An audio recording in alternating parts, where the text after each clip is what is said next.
Hello, welcome back to Lakshmi's kitchen and creations. എല്ലാവർക്കും സുഖമായിരിക്കുമെന്ന് വിചാരിക്കുന്നു.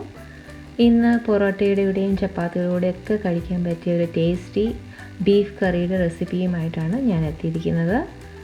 എല്ലാവരും ഇത് ട്രൈ ചെയ്ത് നോക്കുക. തീർച്ചയായിട്ടും നിങ്ങൾക്ക് എല്ലാവർക്കും ഇത് ഇഷ്ടപ്പെടും.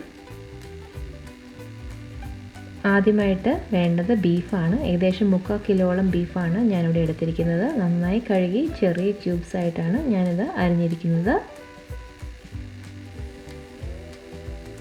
ഇതിലേക്ക് നമുക്ക് കുറച്ച് മഞ്ഞൾപ്പൊടി, 1/2 ടീസ്പൂണോളം മഞ്ഞൾപ്പൊടിയാണ് ചേർത്ത് കൊടുക്കേണ്ടത്. ഇനി വേണ്ടത് മുളക് പൊടിയാണ്. 1 ടീസ്പൂണോളം നല്ല എരിവുള്ള മുളക് പൊടിയാണ് ഞാൻ ചേർക്കുന്നത്. കാശ്മീരി മുളക് പൊടിയാണ് എങ്കിൽ 2 ടീസ്പൂണോളം നമുക്ക് ചേർക്കാവുന്നതാണ്. ഇതിലേക്ക് 1/2 ടീസ്പൂൺ കുരുമുളക് പൊടി ഇട്ട് കൊടുക്കാം. നന്നായിട്ട് ഫ്രഷായിട്ട് പൊടിച്ചെടുത്ത കുരുമുളക് പൊടിയാണ് ഞാനിവിടെ ഉപയോഗിക്കുന്നത്. നല്ല എരിവൊക്കെ ഉണ്ട്, അതുകൊണ്ട് 1/2 ടീസ്പൂൺ മാത്രമേ ഞാൻ ഇതിനായിട്ട് ഉപയോഗിക്കുന്നുള്ളൂ.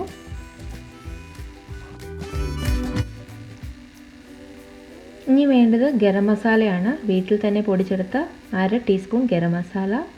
എൻ്റെ ഗരം മസാലയുടെ വീഡിയോസ് കാണാതെ അതുകൂടി ചെക്ക് ചെയ്ത് നോക്കുക. വളരെ ഈസി ആയിട്ട് നമുക്ക് ഗരം മസാല വീട്ടിൽ തന്നെ ഉണ്ടാക്കാം. 1 ടീസ്പൂൺ വിനാഗിരി കൂടി നമുക്ക് ചേർത്ത് കൊടുക്കാം. ബീഫൊക്കെ നല്ല പെട്ടെന്ന് കുക്ക് ചെയ്ത് കിട്ടുവാനായിട്ട് ഈ വിനാഗിരി ചേർക്കുന്നതുകൊണ്ട് നമുക്ക് സഹായകരമാണ്. ആവശ്യത്തിനുള്ള ഉപ്പിട്ട് കൊടുക്കാം. ഇതിലേക്ക് നന്നായിട്ട് ഫ്രഷായിട്ട് ചതച്ച് വെച്ചിരിക്കുന്ന ജിഞ്ചർ ഗാർലിക് പേസ്റ്റ് 1 ടീസ്പൂൺ കൂടി ചേർത്ത് കൊടുക്കാം. ഇനി നമുക്ക് ബീഫിന് കുക്ക് ചെയ്യാൻ ആവശ്യമുള്ള കുറച്ച് വെള്ളം വേണമെങ്കിൽ ചേർക്കാം. കറി ആയതുകൊണ്ട് കുറച്ച് വെള്ളം ചേർത്തുകൊണ്ട് കുഴപ്പമില്ല. ബീഫിൽ നിന്ന് നമ്മൾ കുക്ക് ചെയ്യുമ്പോൾ വെള്ളമൊക്കെ ഇറങ്ങും, അതുകൊണ്ട് അധികം വെള്ളം ചേർക്കണ്ട. 1/4 തൊട്ട് 1/2 കപ്പ് വരെ വെള്ളം ചേർക്കുക. എന്നിട്ട് നമുക്ക് ആവശ്യത്തിന് ഈ കുക്കർ അടച്ചു വെച്ച ശേഷം നമുക്ക് ബീഫ് വേവിച്ചെടുക്കാം. ഏകദേശം ഒരു 3-4 വിസിൽ വരെ നമുക്ക് വേവിക്കേണ്ടി വരും. ഈ കറി ഉണ്ടാക്കുവാനായിട്ട് ഞാനൊരു മൺചട്ടിയാണ് ഇവിടെ എടുത്തിരിക്കുന്നത്.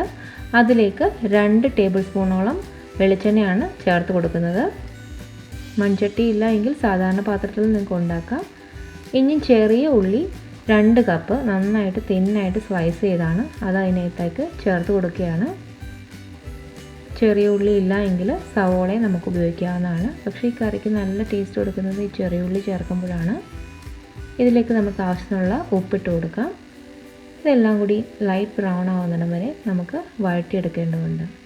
ഒരുമാതിരി ലൈറ്റ് ബ്രൗൺ ആയിട്ട് വന്നിട്ടുണ്ട്. ഇപ്പോൾ ഇതിലേക്ക് നമുക്ക് 2 ടേബിൾ സ്പൂണോളം ചതച്ച ഇഞ്ചി ചേർത്ത് കൊടുക്കാം.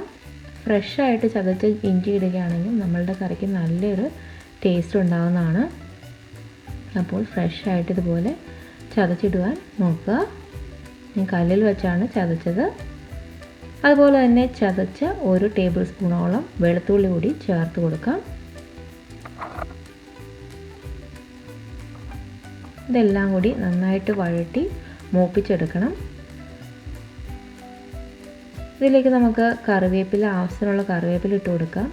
ഈ ഇഞ്ചി, വെളുത്തുള്ളി, കറിവേപ്പില ഇത് നല്ലൊരു ടേസ്റ്റാണ് നമ്മളുടെ കറിക്ക് കൊടുക്കാൻ പോകുന്നത്. ആവശ്യത്തിനുള്ള അത്രയും കറിവേപ്പില നമുക്കിടാം. നന്നായിട്ട് ലൈറ്റ് ബ്രൗൺ ആവുന്നിടം വരെ മൂപ്പിച്ചെടുക്കാം. മെയിനായിട്ടുള്ള ഒരു ഇൻഗ്രീഡിയൻ്റാണ് കോക്കനട്ട് പീസസ്. ഏകദേശം 1/4 കപ്പോളം തേങ്ങാക്കൊത്താണ് ഞാനിവിടെ ഉപയോഗിച്ചിരിക്കുന്നത്. ഇതെല്ലാം കൂടി ലൈറ്റ് ബ്രൗൺ ആവുന്നിടം വരെ നമുക്ക് വഴറ്റിയെടുക്കാം. ബീഫ് കറിക്ക് ഇടയ്ക്കിടയ്ക്ക് തേങ്ങാക്കൊത്ത് കടിക്കുമ്പോൾ നല്ലൊരു ടേസ്റ്റാണ് കിട്ടുന്നത്. അതുകൊണ്ട് ആ സ്റ്റെപ്പ് ആരും സ്കിപ്പ് ചെയ്യരുത് കേട്ടോ. ഇപ്പോൾ നമ്മുടെ ഉള്ളിയൊക്കെ നന്നായിട്ട് ബ്രൗൺ ആയിട്ട് വന്നിട്ടുണ്ട്. ഇതിലേക്ക് നമുക്ക് 1 ടേബിൾ സ്പൂൺ കാശ്മീരി മുളക് പൊടി ആഡ് ചെയ്ത് കൊടുക്കാം. 2 ടേബിൾ സ്പൂൺ മല്ലിപ്പൊടിയാണ് ഇനി നമുക്ക് ചേർത്ത് കൊടുക്കേണ്ടത്.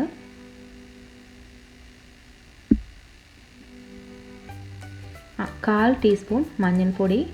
നേരത്തെ ഞാൻ കുറച്ച് മഞ്ഞൾപ്പൊടി ചേർത്ത്, അതുകൊണ്ട് 1/4 ടീസ്പൂണേ ഇപ്പം ചേർക്കുന്നുള്ളൂ. ഇനി 1 ടീസ്പൂണോളം ഫ്രഷായിട്ട് പൊടിച്ചെടുത്ത പെരുംജീരക പൊടി, 1 ടീസ്പൂൺ ഗരം മസാല.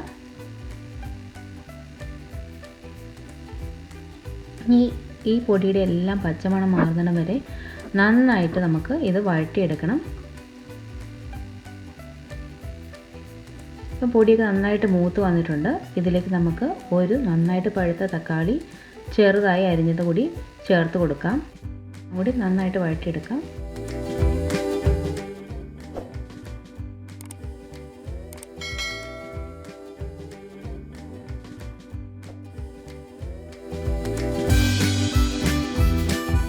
ബീഫ് നന്നായിട്ട് കുക്കായിട്ട് വന്നിട്ടുണ്ട്. ആ ബീഫിലെ കുറച്ച് വെള്ളം നമുക്ക് ഈ തക്കാളിക്കകത്തോട്ട് ആഡ് ചെയ്ത് കൊടുക്കാം. അപ്പോൾ ആ വെള്ളത്തിൽ കിടന്ന് നന്നായിട്ട് ആ തക്കാളിയൊക്കെ നല്ലതായിട്ട് വെന്തൊന്ന് ഉടയണം. അതുവരെ നമുക്കിത് കുക്ക് ചെയ്യേണ്ടതുണ്ട്. ഇതിലേക്ക് നമുക്ക് നല്ലതായിട്ട് നീളത്തിൽ കീറിയ പച്ചമുളക് കൂടി ഇട്ട് കൊടുക്കുക. എൻ്റെ പച്ചമുളകിന് നല്ല എരിവാണ്, അതിനാലാണ് ഞാൻ ഒരെണ്ണം മാത്രം ചേർത്തത്. പക്ഷേ ധാരാളം പച്ചമുളക് ഇടുമ്പോൾ നല്ല ഭംഗിയാണ് കാണാൻ. എരിവില്ലാത്തതാണെങ്കിൽ കൂടുതൽ ഇട്ട് കൊടുക്കാം. തക്കാളിയൊക്കെ നന്നായിട്ട് വെന്തുടഞ്ഞ് വന്നിട്ടുണ്ട്. നമുക്കിനി ഇതിലേക്ക് ബീഫ് ബാക്കിയുള്ള വെള്ളം കൂടി ചേർത്ത് കൊടുക്കാം. ഇതിനി നമുക്ക് അടച്ചു വെച്ച് വേവിക്കണം. നല്ലതായിട്ട് ഓയിലൊക്കെ സെപ്പറേറ്റ് ആയിട്ട് വരുന്നിടം വരെ നന്നായിട്ട് അടച്ചു വെച്ച് വേവിക്കണം. വെള്ളം കുറവാണെങ്കിൽ നമുക്ക് കുറച്ചുകൂടി ചെറു ചൂടുവെള്ളം കൂടി ഇതിനകത്തോട്ടിപ്പം ചേർത്ത് കൊടുക്കാവുന്നതാണ്.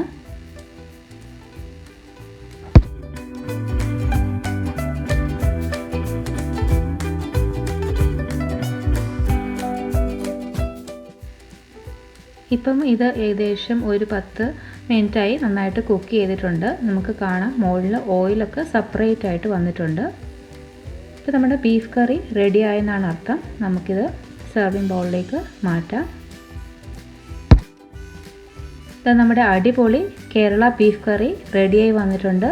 ചോറിനും അതുപോലെ ചപ്പാത്തിക്കും പൊറോട്ടയ്ക്കും അപ്പത്തിനൊക്കെ കഴിക്കാൻ പറ്റിയ അടിപൊളി ഒരു കോമ്പിനേഷനാണ്. ചോറിന് ഇത് മാത്രം മതി. അതിൻ്റെ കൂടെ കുറച്ച് തോരനും പുളിശ്ശേരിയൊക്കെ ഉണ്ടെങ്കിൽ കുശാലായി. അപ്പോൾ എല്ലാവരും ട്രൈ ചെയ്ത് നോക്കുക.